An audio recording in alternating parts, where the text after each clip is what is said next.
ఇప్పుడే చిరంజీవి గారు చెప్పారు, ఆయన లైఫ్లో ఒక యాంబిషన్, అది ఒక సంకల్పం.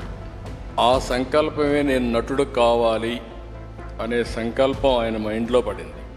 అక్కడి నుంచి ఆయన జీవితంలో ఒక పాజిటివ్ మైండ్ సెట్ డెవలప్ చేసుకున్నాడు. ఎన్ని సవాళ్ళు వచ్చినా ఆయన గోల్ ఈ సెట్, ఆ గోల్ రీచ్ అయ్యే వరకు నిరంతరం పనిచేశాడు. ఒక మాటలో చెప్పాలంటే ఎన్టీఆర్ రామారావు గారు ఉన్నంత వరకు ఈయన ఒక స్థాయిలోకి వచ్చారు.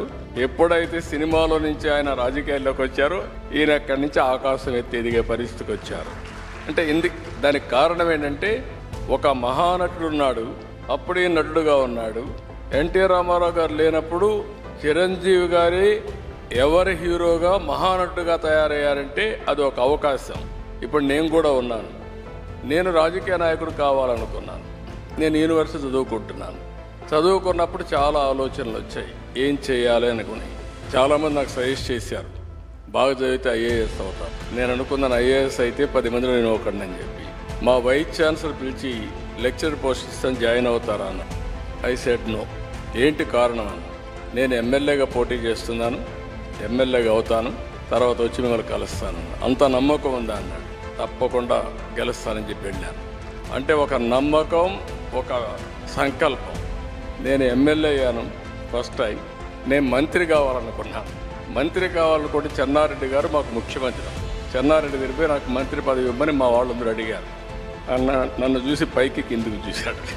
ఎందుకంటే చెన్నారెడ్డి గారు ఎప్పుడు కూడా చాలా స్ట్రాంగ్గా ఉండేవాడు. పైకి కిందికి చూసి, నిన్నటి వరకు యూనివర్సిటీలో ఉన్న స్టూడెంట్గా ఇప్పుడే గెలిచి వచ్చావు, అప్పుడే నువ్వు మంత్రి అయిపోవాలనుకుంటున్నావు, ఇది ఎక్కడ న్యాయం అని చెప్పి కొంచెం ఇచ్చేసాడు. నేను అన్నా, నాకు మెరిట్ ఉంటే ఇవ్వండి, నేను ఎంఏ చదువుకున్నాను, పిహెచ్డీ కూడా చేస్తూ వచ్చారు ఇక్కడికి, మెరిట్ ఉంటే ఇవ్వండి అని చెప్పేసి ఛాలెంజ్ చేసి వచ్చాను. 2 ఇయర్స్లో మంత్రి అయ్యాను. ఎందుకు నేను ఇవన్నీ చెప్తుందంటే, ఒక స్టెప్ మనం వేస్తే ఇంకొక స్టెప్ కలిసి వస్తుంది. ఒక పాజిటివ్ థింకింగ్, ఛాలెంజెస్ తీసుకుంటా ముందుకు పోతే ఇంకోటి కలిసి వస్తుంది.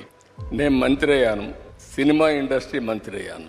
అప్పట్లో అంజయ్ గారికి పెద్ద క్యాబినెట్, మా జంబో క్యాబినెట్, 60 మంది 62 మంది క్యాబినెట్లో ఉన్నాం. అప్పుడు అన్ని పోర్ట్ఫోలియో రాసి నాకు ఒక పోర్ట్ఫోలియో రాశాడు.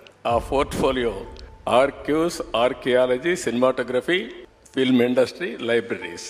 దేనికి కూడా జిల్లాలో ఆఫీసర్లు ఉండరు. నేను ఈ పోర్ట్ఫోలియో లాభం లేదనుకుంటే నేను రాణించేవాడిని కాదు. నేను దాన్ని సవాలుగా తీసుకొని పనిచేస్తూ వచ్చాను. అప్పుడు మా సినిమా వాళ్ళందరూ కూడా వచ్చేవాళ్ళు. అప్పుడు ఎన్టీఆర్ రామారావు గారిని కలవాలని మా జయకృష్ణ గారు చెప్తే ఎన్టీఆర్ రామారావు గారిని కలిశారు. ఎన్టీఆర్ రామారావు గారిని కలిసిన తర్వాత నా మ్యారేజ్ ప్రపోజల్స్ ఆయనే పంపించారు.